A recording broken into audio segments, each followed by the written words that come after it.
Well, peanuts are one of Georgia's most recognizable crops, but without good research, the crop would not flourish and farmers could not produce them economically. Every year, Georgia peanut farmers fund research projects that help advance this important Georgia crop, as Mark Wildman reports.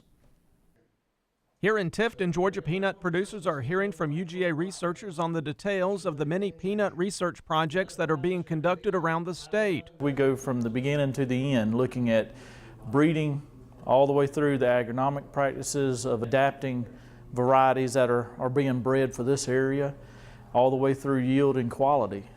Every year, farmers contribute $1 for every ton of peanuts that are harvested from their farms to fund research and promotions for the crop. This year, Georgia peanut farmers gave nearly $1 million through the Georgia Peanut Commission and the National Peanut Board.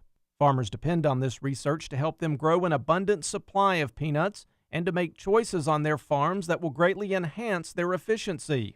It's helped us to learn how to use the tools available as far as fungicides and different techniques of applying those. One of the topics that we just got through talking about was a banding of a fungicide over the row.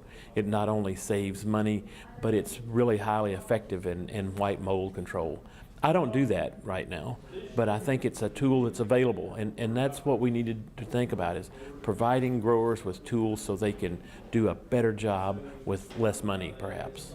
Farmers at the meeting got to hear about a number of research projects in a relatively short period of time, and many of the projects that are being conducted are not necessarily for today's problems, but for problems that may pop up in years to come. No matter how much we put into trying to manage these diseases, when one steps to the top and we put a lot of effort into managing that one, and you control that one, another one's going to step up and be the next one we have to deal with. So it's an ongoing thing, and it flip-flops from one disease to the next.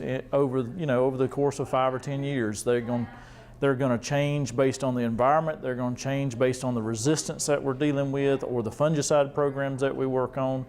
And it's the same way with insects. We deal with multiple different insects based on the year. And so you can't really be complacent thinking that what you're doing today is going to serve the growers well in the next 10 years. So you really have to keep on top of things all the time, and things are always changing because Mother Nature changes quicker than we can. Without the research being done by UGA, peanuts would probably have been wiped out many years ago by diseases and pests. So the money that producers spend on research gets returned to them many times over.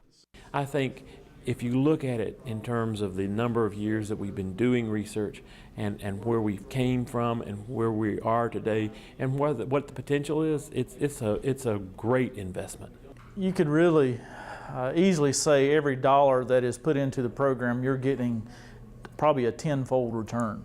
In Tifton, I'm Mark Wildman for the Georgia Farm Monitor.